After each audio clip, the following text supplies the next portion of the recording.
Amen. Praise the Lord. Mainit, no? Ang sarap kasi magpuri sa Panginoon, nadadagdagan yung init dito sa ating basement, no? Amen. So napakaganda po ng ating praise and worship. The Lord reminds us of how good He is to everyone. Amen. Amen. But sometimes, alam niyo po, marami po talagang kabutihan na binibigay sa atin ng Panginoon. So some are, pinatawad niya tayo sa ating mga kasalanan. He forgives our sins. He heals our diseases. He redeems us. He saved us. That's why we have eternal life. And also, He crowns us. Amen. But then, the struggle begins because of that crowning as well. Niisip natin when we are Christians, when we are long-time Christians, when we believe in Jesus Christ, we expect of the crown. We expect more of the reward. Amen. We focus more on the crown. We forget that before the crown, there will be a cross.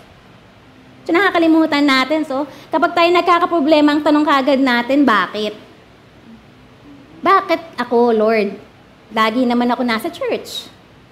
Bakit ako, Lord? Nagbibigay naman ako ng tithes, pero bakit hirap na hirap pa rin ako financially? So bakit ako, Lord, intercessor ako? I've been praying for everybody. Pero bakit ako, hindi mo ako pinapakinggan to heal me or heal my family? So who among you naranasan yung ganun? Amen. So sometimes when we have this struggle, we ask the Lord why. So we started to question why. Is there anything that we did wrong? And this is a punishment, Lord? Niisip kagad natin, pinaparusahan tayo ng Panginoon? Or maybe the Lord forgets me kasi ang dami namin nagpipray, nakalimutan na ako ni Lord. Or maybe He is not seeing me or He does not care. He does not see me or He does not hear me. So personally, I have that pain and I have it now still. So I have this sickness called carpal tunnel syndrome. Ganda pakinggan, no? CTS, carpal tunnel syndrome. Pero sa Tagalog, ako pinangalanan ko tong Curatsa syndrome. Alam niyo kung bakit? Every time that I'm stop doing anything, nagsisimula yung sakit.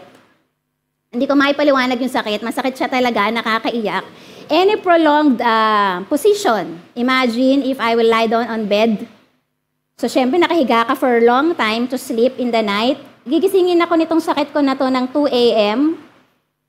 kasi masakit. Any prolonged sitting, masakit siya. Any prolonged standing, masakit siya. Any prolonged preaching, pastor, sumasakit siya. So, any prolonged position, masakit siya. Alam niyo po ba kung ano affected area? It's my right hand. Hindi ko maipaliwanag yung sakit. From the tip of my finger hanggang sa taas, masakit siya. Hindi ko mahabol kung nasaan.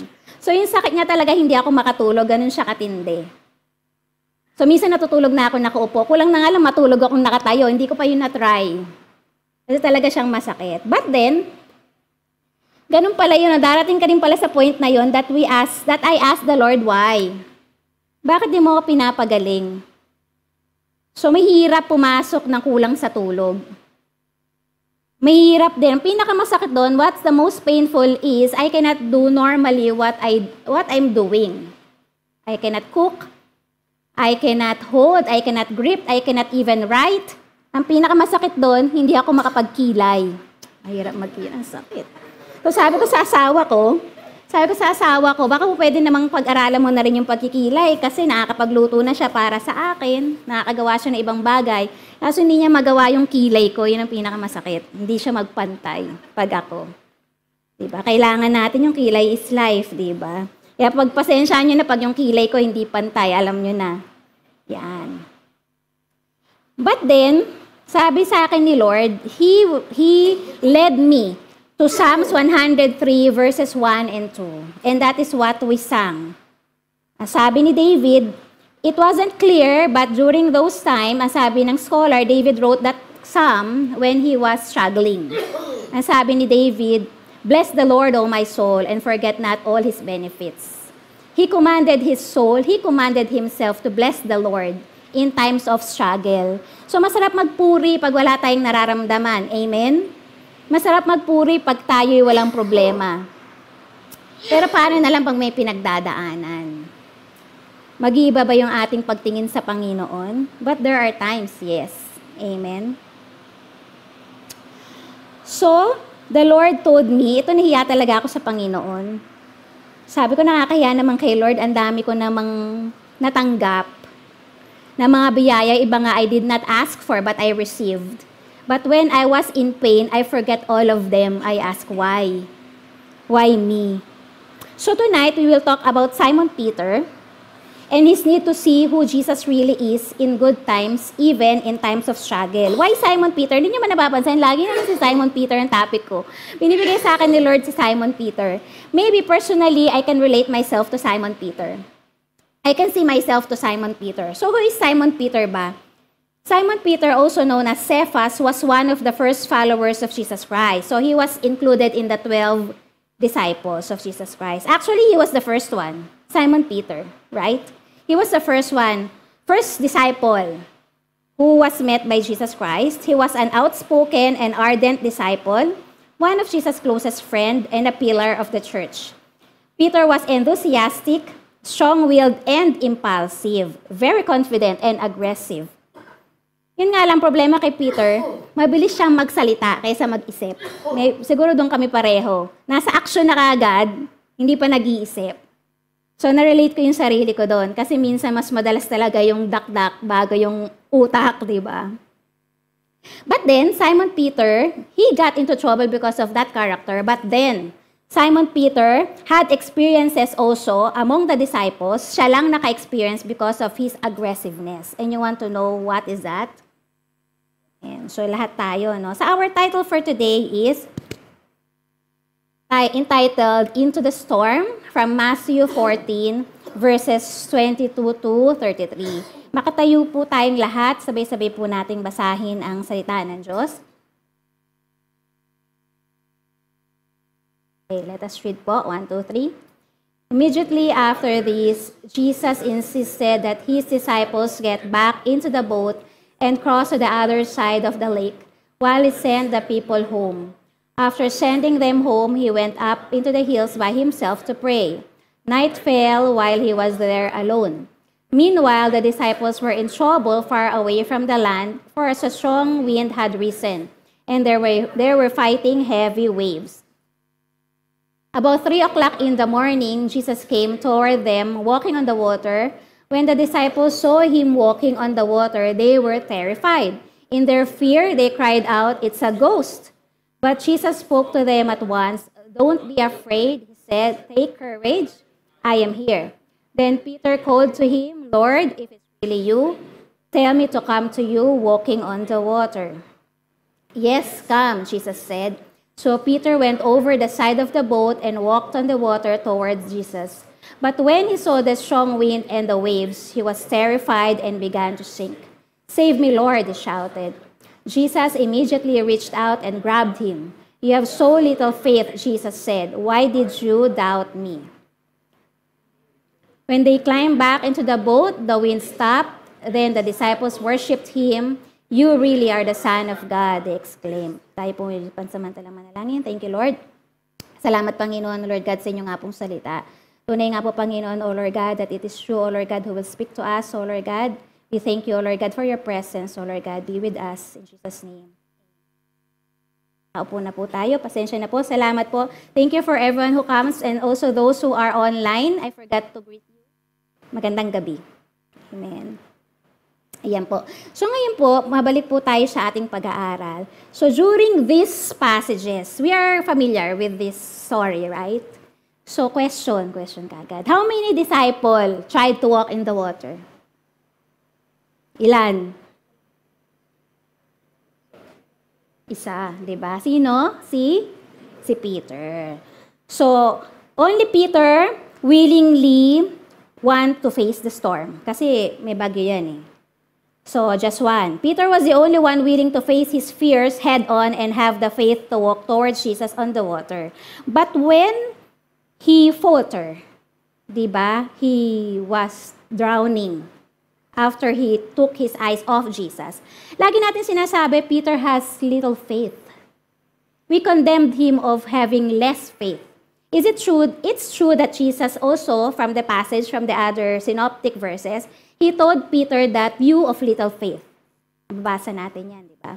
If Peter has little faith, how about the 11? Did you know where are the 11?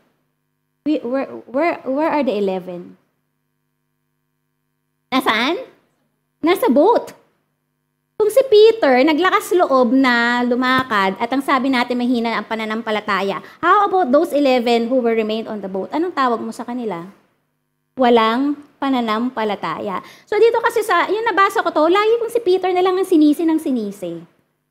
Kasi si Peter lang ang nababanggit. But we never notice the 11. Where are they?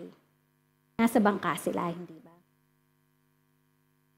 So, it is Peter who only had faith, even if little, to face his fears. Amen? So, on this story, we will see the lessons we can learn from Peter and the rest of the disciples. Ngayon nyo lang din nakita yon, no? Nasaan nga ba ang 11? Diba? Nakakatawa rin minsan ng Panginoon, no? Nababasa natin to ng paulit-ulit, pero hindi natin nakikita yung mga bagay na gusto niya ipaunawa. Ibabalik niya talaga tayo doon. Amen? Are you ready for the lessons? Amen. Lesson number 1. Delays are redirection. In Matthew 14, verse 22, it says there, immediately after this, Jesus insisted that his disciples get back into the boat. Ano po natin, manonotice, marami po tayo dyan mga words na manonotice ngayon. So makita po natin immediately after this. What is after this? What happened before that? Before that, the previous verses before, verses 22 to 24, and the rest, to 33 I mean, it was the miraculous feeding of the 5,000. So after feeding of the 5,000, notice, Jesus insisted that his disciples get back into the boat. Amen. So after everyone ate their fill and the leftovers were collected, how many baskets were left? 12 baskets of leftovers. Immediately, Jesus made the disciples get into the boat and go ahead to the other side of the sea before him. Kasi saan siya pupunta? Di ba pupunta siya sa mountain to pray? But he insisted that his disciples will go ahead of him into the boat. It was Jesus who sent the disciples into the boat. Agree? So do you agree with me that it was also Jesus who sent the disciples into the storm? Amen. Because our Lord is an omniscient God, he knew what will happen. He knew that there will be a storm, but he insisted that they will go first ahead of him. Amen? Amen. So we can see here a picture, Jesus praying by himself alone in the mountain, while the disciples are struggling in the storm. Jesus naman, no, pinabayaan naman itong mga nilaglag sa ere. Alam niya may storm, iniwanan. That will be the first impression that we will have, right? So, pwede nating isipin na hindi nakikita ni Jesus ang pinagdadaanan ng mga disciples because he was praying and they were struggling. Hindi nga ba niya talaga nakikita? Let us see. In the synoptic verse of Mark 6, verse 48, it says here, he saw. So it was Jesus saw that they were in serious trouble, rowing hard and struggling against the wind and waves. So he saw. He saw that the winds were against them. The storm was no fun, but it was God's way of redirecting them. Pag makikita po natin dito, so nakalagay dyan, night fell and he was there alone. Night, Jesus was alone in the mountain, and night, the disciples were alone at the boat. And here we can see only 3 o'clock in the morning, Jesus came toward them. So there were a delay. Amen? So, this delay, what was the intention of this delay? In Mark, so the intention of this delay is the redirection. What was saan nga ba talaga sila pupunta? Bakit nga ba sila pinasakay ni Jesus sa boat? Mauna na kayo doon. Saan nga ba sila pupunta? On Mark 6, verse 45, it says, immediately he made his disciples get into the boat and go before him to the other side to Bethsaida, while he sent the multitude away. Synoptic verse, it's just from the 4 Gospels, we are seeing the different verses, pero the same story. Kasi may 4 Gospels tayo, di ba? So this is the same story, but from another book, which is from Mark. So they were originally going to where? Bethsaida. Okay? But where they end up? In Matthew 14 verse 34, when they had crossed over, they came to the land of Gennesaret. So naiba na. From Bethsaida, napunta sila sa Gennesaret. So what happened to Gennesaret? In Gennesaret, there was a healing revival. Para po mas maintindihan natin, please take down of all the verses and read it by yourself at home. Ma-amaze din kayo. I want you to be amazed the way that I was amazed when I was studying this. So what is the lesson we can learn here? We also struggle in life, right? And we feel like nothing happens. Everything was against us. Amen? Every though that we pray, we work hard, we pray again, we fast. We did everything to please the Lord, but still it seems that the circumstances are against us. No answered prayer. No progress. Right? Nararanasan natin yun, no? It can be we are praying for ourselves, for our family, for our work, for our ministry, walang nangyayari. Parang yung universe against us. Diba ganun yung mga sinasabi? The universe is against us. Diba parang ganun lagi natin naririnig? But then, let us see. Here, we can see that they are not going anywhere. They are struggling. But the Lord made them come up to Gennesaret where they saw the miraculous healing of Jesus Christ. From miracle to miracle, pinapakita sa kanila ng Panginoon yung power niya eh. The storms in our lives is God's way to reorder our steps, to redirect us to the place where He wants us to be. Kasi by our own, we will not choose those places unless the Lord will redirect us. By our own, we will not go there. But that is the exact place where the Lord wants us to be. That is the exact place where He will bless us.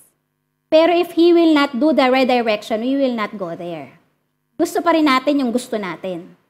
Ipipilit pa rin natin yung gusto natin. Unless He will redirect us. Amen? Then we will receive the blessings that we are waiting for. So if you will experience a storm in your life, don't ask the Lord why. I'm telling it to myself also. Don't ask the Lord why. Ask the Lord what. What do you want me to learn from here? Kasi why kagad tayo di ba? Pero hindi natin tanungin ng Panginoon, ano ba yung gusto nating matutunan din sa mga nangyayari sa buhay natin? Tatanungin kagad natin ng Panginoon, bakit mo hinahayaang mangyari ito sa buhay natin? Tama? Never did we ask Him what. We always ask Him why. Amen? Amen. So dito sa mga nangyari kay Peter and the rest of the disciples, we can see that the Lord was redirecting them to something better. Amen? Next slide po. Next lesson. Nasa akin palang slide. Yan. Number 2, dispel disillusionment. Makita po natin yan sa verse 25. Ano nga bang nakita nila dito? Sabi nila dito, when the disciples saw Him walking on the water, they were terrified. In their fear, they cried out, "It's a ghost." When the disciples first see Jesus coming at them, they mistaken Him for a ghost. Imagine, mga kapatid, the whole night they were struggling, fighting for their lives over a storm. Then the morning, nakakita sila ng multo. Pasama na ng pasama ang mga pangyayari. Diba? Storm lang ngayon, may multo na sila na kinatatakutan. Amen? So things were going from bad to worse to worser. Is it true to us too? We have the capacity to exaggerate things in our head. Hindi pa nangyayari, alam na natin. Meron na tayong nai-imagine na magiging conclusion. Tama? Kaya yung maliit na problema, lumalaki. Hindi pa nangyayari, ang galing nating mag-imagine. You know those directors of the suspense movie? They want us to imagine things that will happen. Sometimes nga yung ending, yun lang pala yung ending. Kala ko ganito ang mangyayari. Magaling pa tayo sa writer tsaka sa director, right? Iba yung ating imagination, mas grabe. Kilala niyo ba si M. Shyamalan ba yun? Diba? Si Mau lang ata nakakapanood ng mga gano'n. Yung ang ganda ng pelikula, pagdating sa dulo, hindi mo alam kung ano ending, manghihula ka anong nangyari. Kasi yun yung talagang purpose nun, to create imagination. The directors and the scriptwriters want you to fill in the blanks. Kaya follow nyo pa rin, di ba? Yan. Marami akong napapanood na kanyang mga movie. We make problems of life worser than it is. As humans, we are masters of creating terrible events in our head until we are worrying into death. Diba? Isip tayo ng isip, di pa nga nangyayari, baka ganito mangyari, baka mawalan akong trabaho, baka mahuli ako dyan sa labas. Diba? So the disciples were filling in the blanks as well. When they saw Jesus, they thought it was a ghost. Nag-assume lang sila that it was a ghost. So we too often make our fears greater than they are. So they are not existing, but we are just imagining it. Amen? Do you know how they train federal agents to spot counterfeit money? Nalalaman niyo ba kung paano nila tinetest yung mga federal agents to know the fake money? So for days, they were asked to count in a room real money. So then after several days of counting real money, they slip a phony bill in it. More often than not, the agent will catch the fake dollar. How they catch the fake dollar? Because they know the characteristics of the fake dollar? No, because they know what is the real money. Kaya alam nila yung peke. Kasi yun ang lagi nilang binibilang, araw-araw yung totoo. Kaya pag meron dong iba, di ba isang salat mo lang, alam mo na minsan peke. O kaya pag ginagano, hanapin mo yung ano, di ba? Yung guhit, pag pera natin. Yung sinuhulid, di ba? Ha? Isa ako.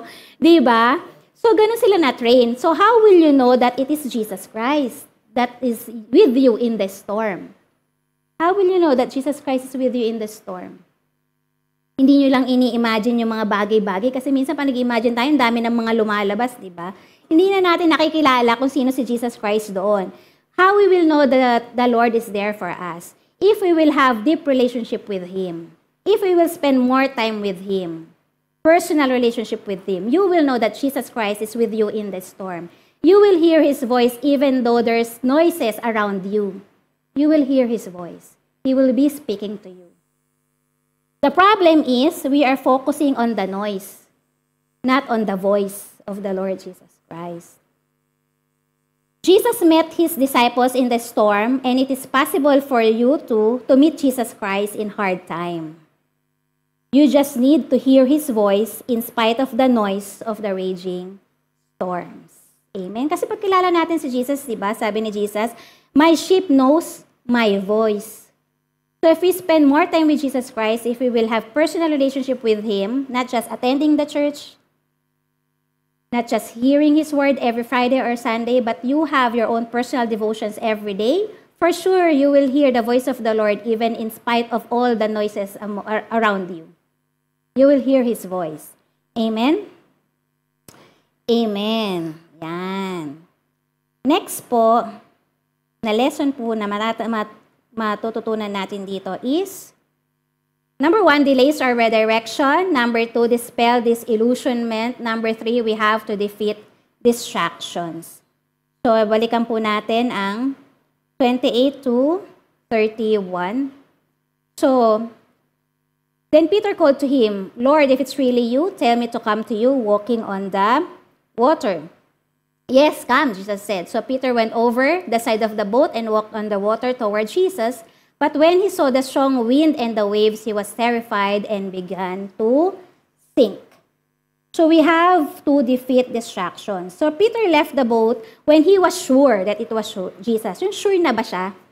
Kasi nga, hindi nga siya sure, baka nga ghost, di ba? Pero nung sure na siya, doon lang siya naglakad sa tubig. And for a little while, he walked on the water. Jesus said, come. Di ba? Sabi ni Jesus, come with me.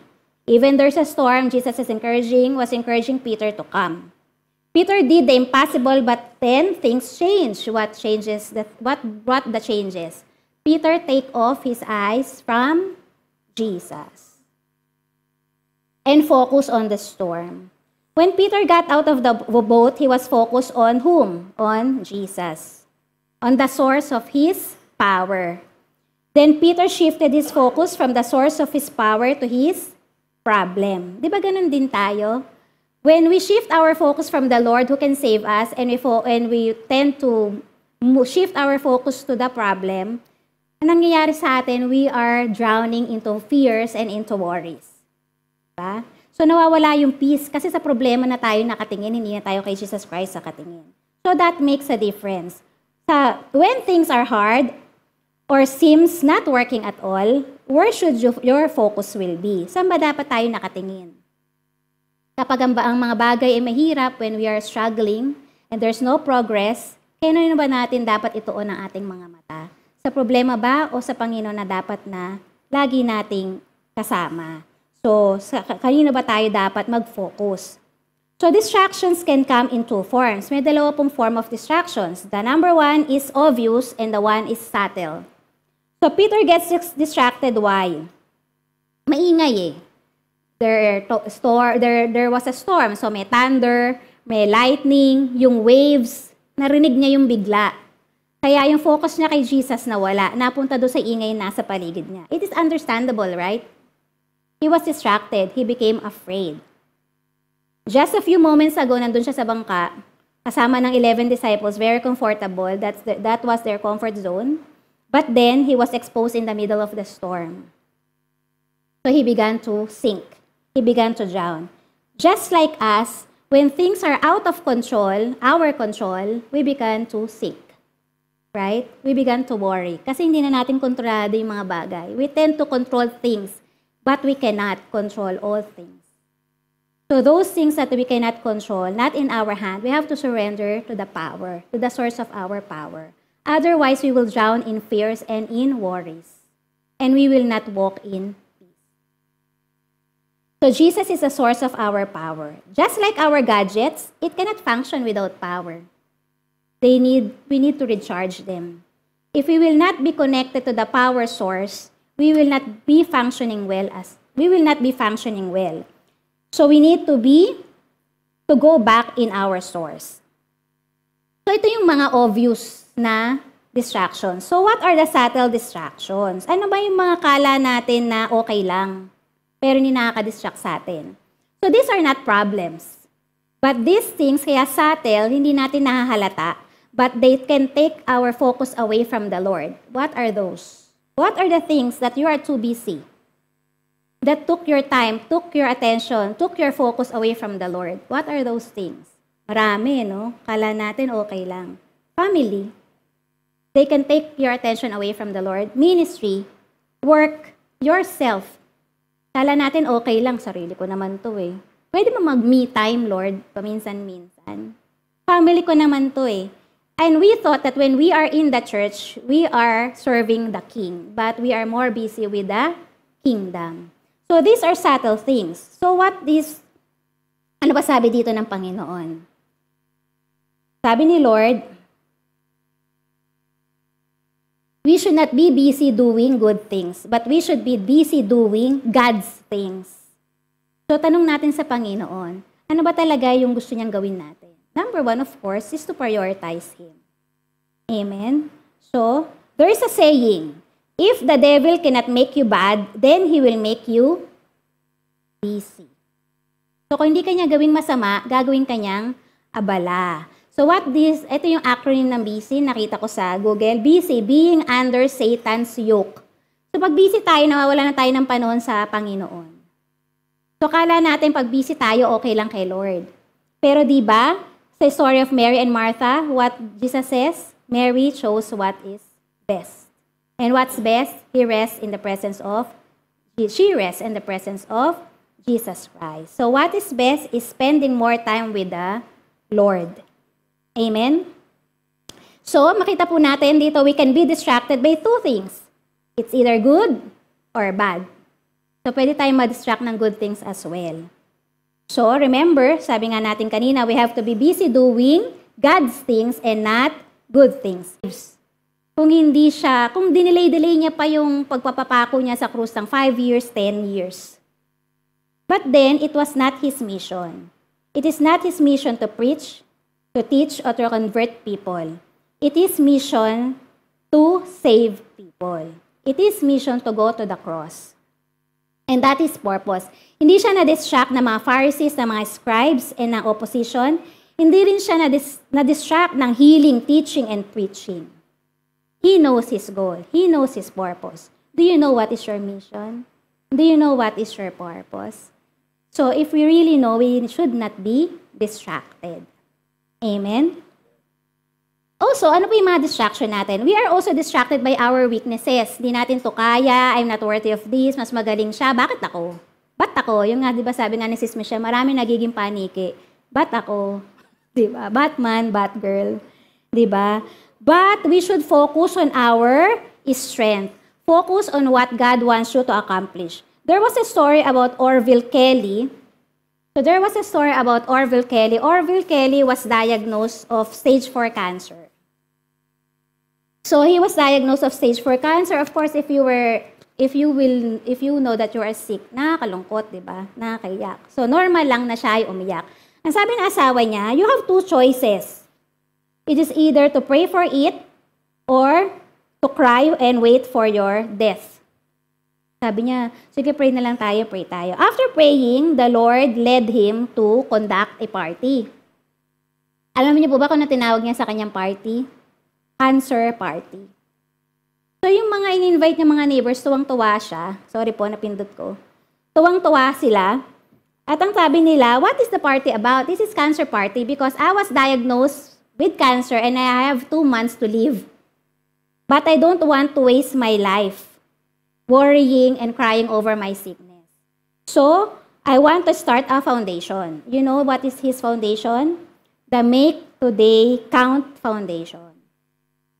And all his neighbors will be his honorary members. And they agreed. So 2 years, he's doing the will of the Lord. 2 months, di ba? Ang sabi sa kanya, may taning siya 2 months. But in 2 years, he's doing the will of the Lord. Nakalimutan niyang mamatay. 2 months naging 2 years. Nauna pang namatay yung doktor na nag-diagnose sa kanya. So if we are busy doing the will of the Lord, we forget about our problems. You want to forget your problems? Do the will of the Lord. Amen. So we must never allow the problems of this world to distract us and to take us away from the source of our power, who is Jesus Christ.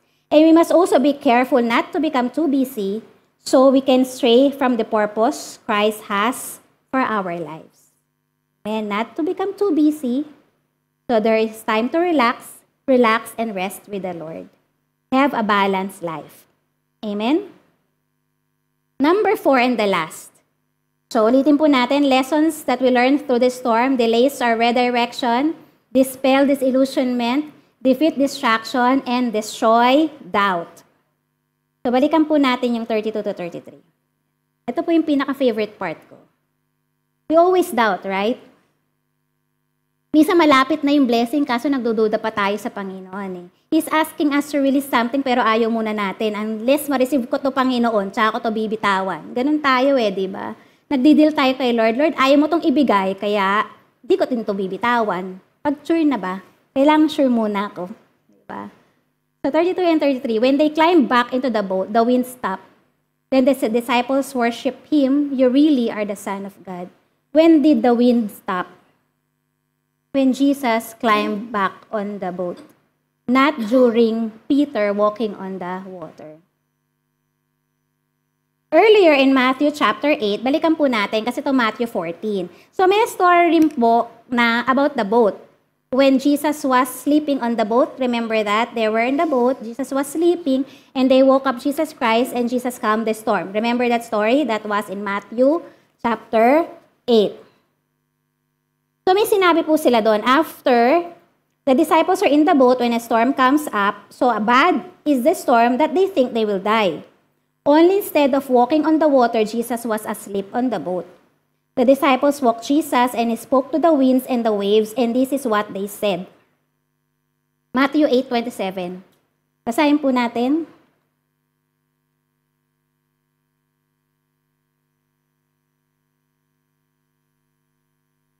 Who is this man?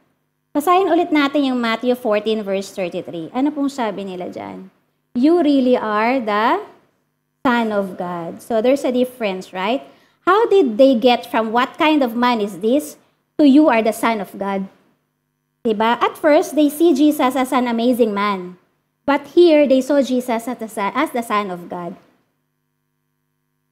So how can we see also Jesus as our Messiah? Not an amazing man, but the one and only who can change our lives. So there is something that happened to the disciples during this storm that made them see Jesus as the Messiah and their Savior. Jesus may not come when we want it. Kasi kala natin unanswered prayer na tayo because we expect, meron tayong time eh.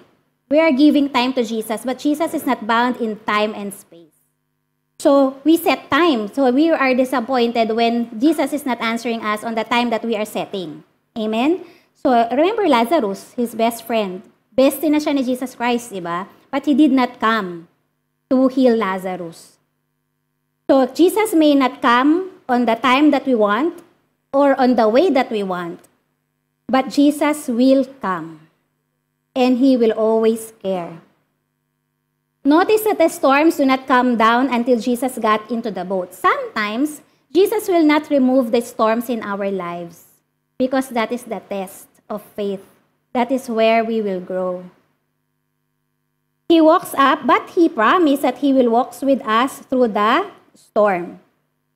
So in this storm's experience, Jesus brings His followers into a fuller understanding of who He is as their God and King and not just an ordinary man. He is the Almighty Lord of the winds and the waves, and He is present with our lifeboat. He can calm the storm or He can calm us. It's either the storm or us. So have you noticed how many immediately was there? Immediately. So binasa natin, daming immediately dyan. There are 3 immediately. He said immediately on passages in verse 22, in verse 27, and in verse 31. So Jesus will come immediately on the time that we needed Him most. Many of the storms of life hit us immediately. Hindi natin inaasahan.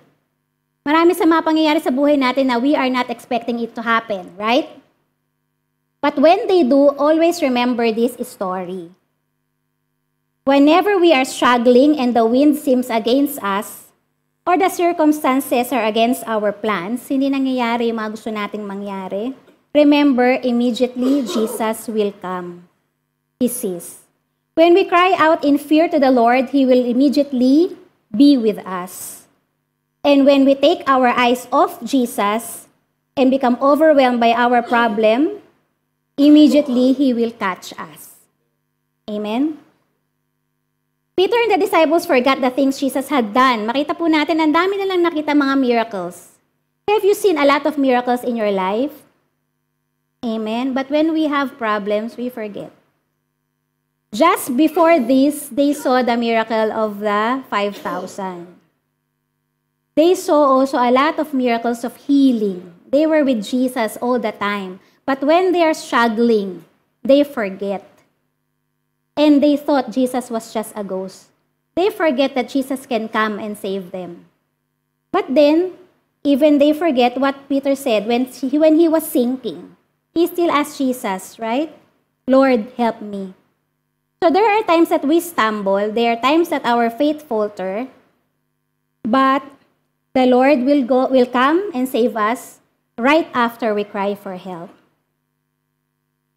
So what the lesson we learned here is, let us go back to David.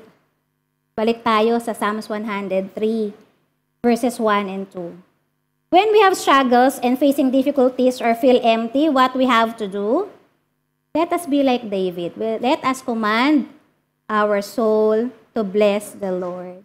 Let us remember the benefits. We have to think and think and think of all the benefits that the Lord has given us. Kahit po tayo may Kristiyano, may pinagdadaanan. Because we cannot pass through the cross. We have to go on that journey before we will receive the crown. Huwag tayo mag-focus. Let us not focus on the crown. There is a prelude of the cross before the crowning. There will be a reward, yes, but there will be also struggles. Why? Because there is a time of testing and a time of pruning. Then we will receive the crown. Amen? So remember po, Jesus is with us always. Into the storm, just trust fully. Amen. God bless po.